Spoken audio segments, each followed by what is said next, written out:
Mayam ai Captain John, welcome aboard flight 914. Aiko hujik minute mangagi manungda take off si soidana tawjaragani punummakna asi dal fajin binaba nolukjari. Firai chaba wangudi yobaga asatak sing yenthoknabagi su aikoi tawgal tawnabagi sem sajari. Thank you. Numitu 1955 ki July tarik anini.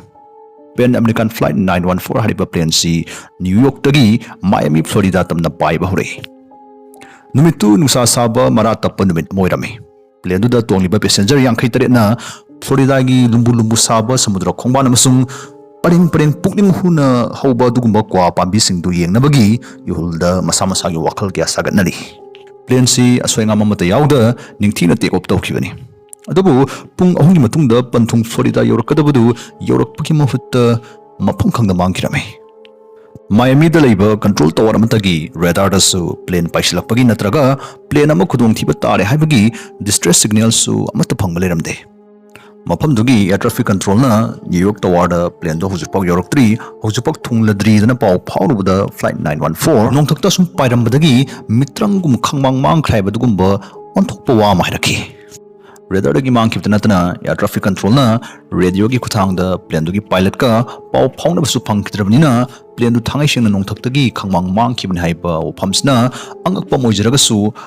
masigi angakpa wasna waroshin doiki tinthadana investigation su hozlei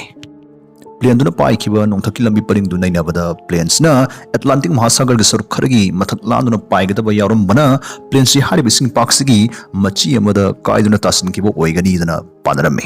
thawai kanaba rescue team amasung masing yamlaba coast guard singna thi humbagi thabak chathaki adubu kairam lani panariba plane dugi masjid makai ama phau thibdi fanglamde investigator singdu mareng man chupchinduna sidi kainege haipinatana upai ama talermde official oiba statement amada flight 914 crew member yauna punna mioi humpu mathoi tongba plane si mafam khangda mangkhre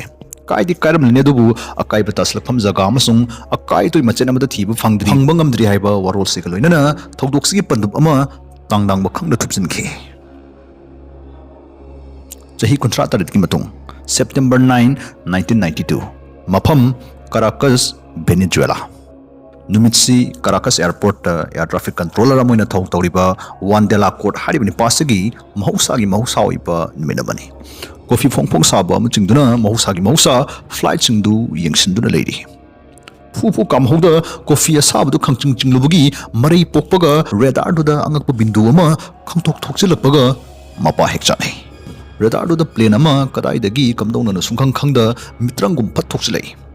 civil airport amada askum mama u bahibesti duki matik angakpa moirame Wandala corner readings to aswoibo oiribra natraga thangai singna chumlabra haina hanjin kyarak check torame adubu readings to the arano hi amata yawramde madu thangai singla haibasi thau tawminariba mamana bataiduna su masa gi mamitna mayek singna dum urame Minute 39 matungda plane amana minna ubang ambagi ngamkhai manung lansilaktuna paisilakpadu maduma khoina mami sami uba horakhi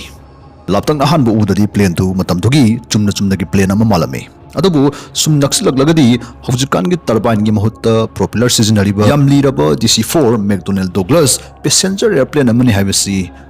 makoina khanglakhi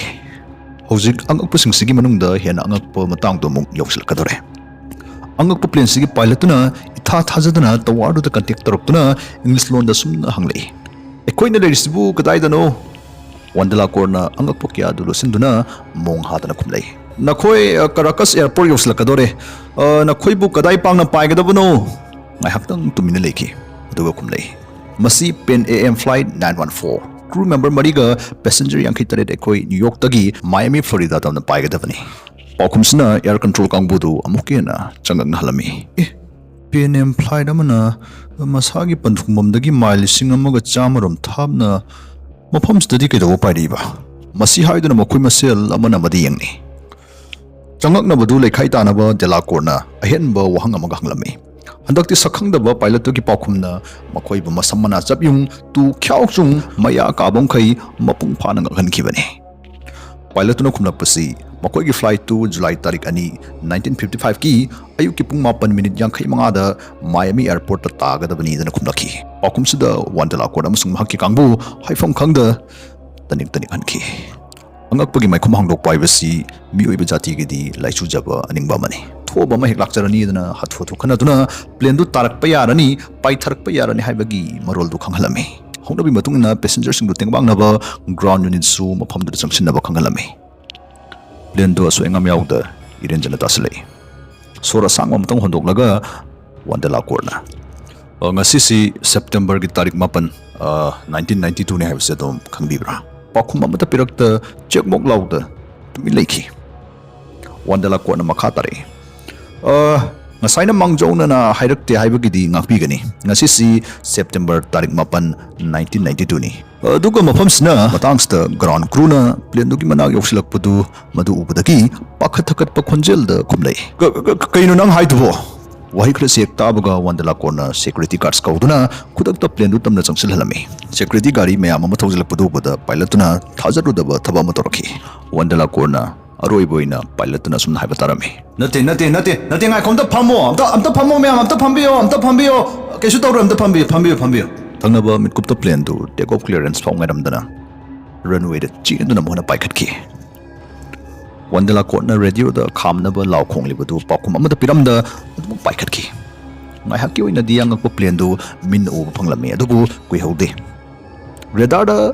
ꯍꯥꯟꯅꯒꯤ ꯃꯇꯧꯗꯨꯒꯨꯝ ꯕꯤꯟꯗꯨ ꯑꯃ ꯑꯣꯏꯅ ꯉꯥꯏꯍꯥꯛꯇꯪ ꯂꯩꯔꯝꯂꯒ ꯑꯃꯨꯛꯁꯨ ꯈꯪꯃꯥꯡ ꯃꯥꯡꯈꯤꯔꯝꯃꯤ ꯄ꯭ꯂꯦꯟꯁꯤꯒꯤ ꯈꯣꯡꯒꯨꯜ ꯀꯅꯥꯅꯁꯨ ꯂꯤꯕ ꯉꯝꯈꯤꯗꯦ September 9 1992